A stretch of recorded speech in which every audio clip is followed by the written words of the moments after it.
So what does the spine actually do in the golf swing? I'm going to try to break this down for you pretty quickly here. In the golf swing setup position, first thing that we need from the spine essentially is just a little bit of flexion. Now, a lot of this is actually happening here at the hips, right? Pelvis and hips creating this hinge. But that being said, there's still a little bit of flexion that happens from each individual segment through the spine to help you get here. So we need to be able to flex the spine and be comfortable there, be able to control it. As we go back into our backswing here, what's happening, and this is a little bit surprising to a lot of folks, is that we're actually getting extension from the spine. So, of course, we get rotation. The segments are rotating relative to each other, but the spine's actually also going back into extension. From segment to segment, all the flexion that we gained, we start to turn back into extension. So the spine actually starts to straighten out a little bit. So we're back into an extended position here.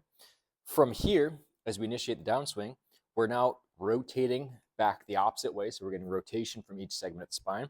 And then we're also getting back into flexion. So we go from an extended position back into flexion at each vertebrae while rotating into the downswing. So we start in flexion, then we rotate and extend, and then we flex and rotate. Okay, so we need a little bit of everything. Of course, there's some side tilt that starts to happen through the spine. We want this to be relatively minimal, but especially as we start to come back into impact, there's plenty of side tilt that starts to happen. It's actually a major power and speed driver of the swing.